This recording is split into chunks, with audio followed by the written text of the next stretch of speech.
Hello, um, good evening. Welcome to my next in my series of videos. Been looking at a few things related to atonement, and yesterday I was looking at revival, and today I'm going to look at church growth. And I think church growth is a word that sort of is quite popular at the moment, particularly in evangelical circles.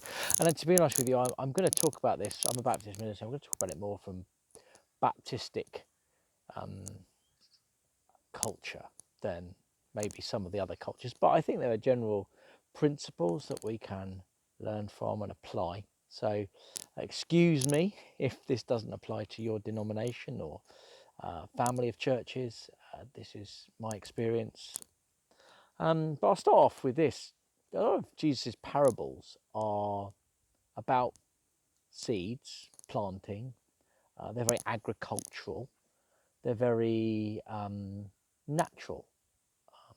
And I suppose that's because he lived in a world that was very engaged with its world. In some ways, we're not so much these days. Um, but I tell you, there's one thing. I mean, church growth. I mean, the opposite of church growth is death. So we don't want. I don't want churches to die. But the thing, there's a problem with church growth, and it's this: is that when plants grow, when plants grow, the aim isn't that they grow as big as possible so that they will be the biggest tree, although they do need to because that way they gain sustenance and life. But actually, one of the key aims of any organic structure is reproduction, is reproducing. Um, and there's a point where many churches get to, not all, my church, where they get to 90% of their building's capacity. And when you get to 90% of your building's capacity, something happens. You have to make a decision because what you start seeing is that the back door becomes as big as the front door. And what tends to happen then is you have three decisions you make. Decision number one, you expand your building. You make it physically bigger so that you can accommodate more people. Number two, you move to a multiple service structure. So maybe you meet 2 or 3 times in the morning, or move to an evening service. Or three, you church plant, or you engage your people in a missional activity outside of the context of your congregation. Sadly, my experience is that when churches get to that 90% capacity, they will consider building because that looks good and they've probably got the money to do it. And they'll also consider service multiplication, but often they don't consider church planting. And in my denomination, sadly, church planting has moved to something that I think most churches should aspire to and be aiming towards. That should be the aim. It should be multiplication. It should never be about becoming the biggest tree in the forest. But what happens is that they generally go down those two routes, and the church planting is now normally done by a pioneer with a passion for a particular area and not much support, often a lone family or a lone individual who goes to a certain place and tries to pioneer something, often with a fresh expression style. And I've got no beef against that stuff. I think we need those things. Or secondly, it's normally by an association, maybe looking at a new housing area and thinking, how can we resource this new group of people? Sadly, in my denomination, the idea that a church getting to a certain level and thinking, right, our building's too small, it's time to plant. And actually, we don't do that. We haven't done that. And I don't hear that many church plants. My church I'm part of is a church plant of 22 years ago almost. And that was the point where they recognised there was a need, and it was a church that led it. It was a church-led church plant. I don't hear many of that these days, particularly in the Baptist denomination. Often what I see at the moment is this church growth model. Basically what it means is you make your church attractive. It's attractive church models. And what it tends to involve is you try to create the best atmosphere for church. And that might be the best band, the best kids work, the best preacher, And what you do is you attract.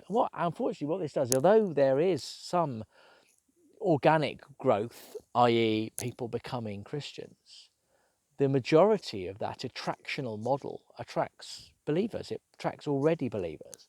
It is a pew shifting exercise. It's what's known as transfer growth. And sadly, often these churches are already quite well resourced and in the town or city centres, and they draw. In a city, they draw from the urban inner city areas, and they draw from the outlying areas into the centre. And if it's in a town setting, it will draw from the local villages into the town. And what you get is what we've talked about so far about the going us as Christians going more towards the margins, is that everything gets drawn more towards the centre. And what happens is that people become more and more accustomed to being consumers. They become a consumer of church. They have the professional kids work, the professional worship band, the professional preachers.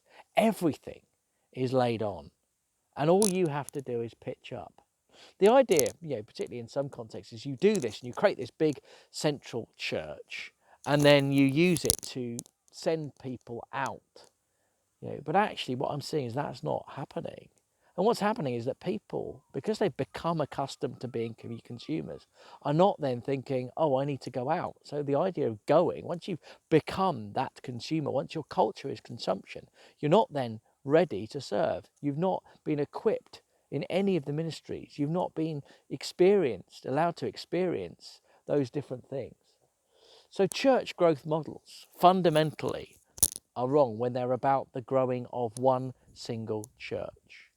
I think we need a church growth model that is based on growing churches.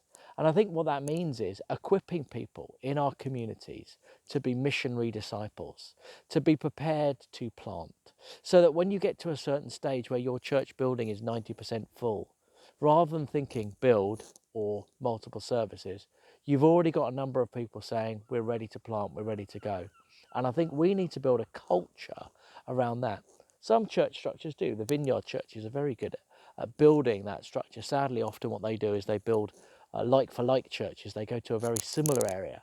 What we need is church growth structures that build from the bigger churches into marginal places, into the urban inner city, into those little rural villages, and actually not just sending one pioneer, but sending teams, 15, 20 people, sustainable communities that can quickly become self-sustaining and grow. That is healthy church growth. And I've gone on much longer than I planned to. So sorry for a rant, and hopefully I'll speak to you. I'm going to give a couple of days. I'll speak to you in a couple of days in next week, I think. And I'm going to be moving on to slightly different topics. Thank you for listening. Goodbye.